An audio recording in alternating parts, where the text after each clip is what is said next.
Halo semuanya, selamat datang di channel ADSA dan ada pertanyaan untuk saya. Jika misalnya kita punya modal 15 juta, bagaimana kita cara untuk memulai usaha furniture atau mebel? Kita akan bahas satu persatu, so jangan kemana-mana. Oke, buat teman-teman yang baru mampir di channel ini, pertama saya jelasin dulu kenapa kita buat channel baru seperti ini, kenapa kita nggak bahas saja di channel Medo ID, karena di sini kita pengen lebih ngebahas fokus untuk masalah bisnisnya atau masalah embel-embel, misalnya untuk menjalankan usaha furniture, bagaimana kita untuk menjalankan strategi marketing, berpromosi, dan lain-lain. Jadi nanti untuk di channel Medo ID kita akan fokus untuk tutorial serta untuk nge-review produk-produk hasil produksi dari Medo ID itu sendiri guys. Nah, jadi pertama-tama kita bahas dulu aja. Pertama ada 2 poin untuk kita misalnya punya duit atau misalnya punya uang sejumlah 10 atau 15 juta seperti pertanyaan di kolom komentar di channel Medo ID. Gimana sih kalau misalnya kita punya 15 juta terus kita mau mulai untuk usaha furniture atau mebel, sedangkan kita belum ada pengalaman atau basic-basic tertentu dalam menjalankan usaha seperti ini. Nah, pertama kita pahami dulu ada 2 perbedaan. Yang pertama itu kita menjadi pelaku atau kita menjadi pengelola bisnisnya itu sendiri. Dari kedua poin itu, jadi kita bisa mengerti bahwa untuk menjalankan usaha atau menjadi pelaku usaha itu berbeda poinnya. Pertama, kalau misalnya kita menjadi pelaku usaha,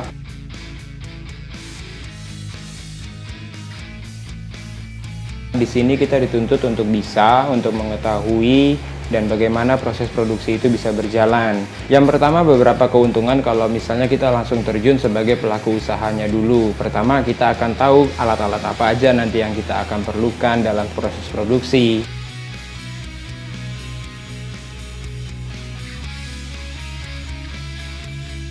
Lalu kita juga akan tahu alat itu kebutuhannya untuk apa.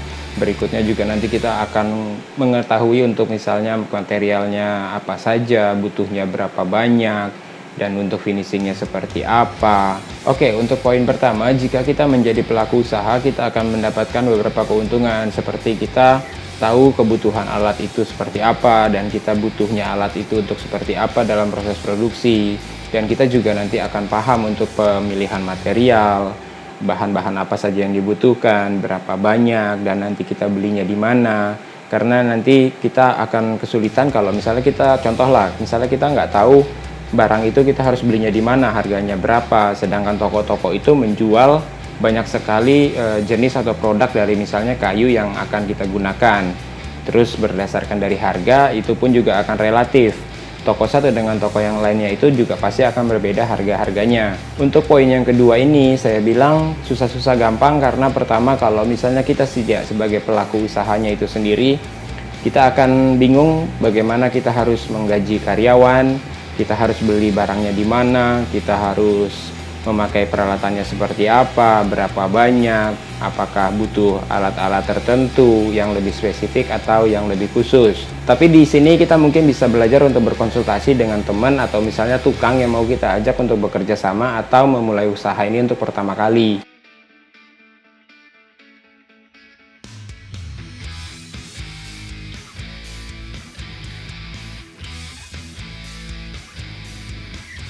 Jadi teman-teman mungkin bisa berkonsultasi sama tukang yang bisa membantu kita, mulai dari kita bertanya alat-alat apa aja sih yang kita butuhin untuk melakukan proses produksi. Jadi saat berkonsultasi dengan tukang, kita pertama harus tanya dulu alat-alat apa aja sih yang kita butuhin. Biasanya memang untuk usaha furniture itu ada alat-alat pokok yang atau basic yang kita harus punya dulu, seperti contohlah meteran, itu sudah pasti untuk kita mengukur bidang atau misalnya dari pembuatan lemari dan lain-lain.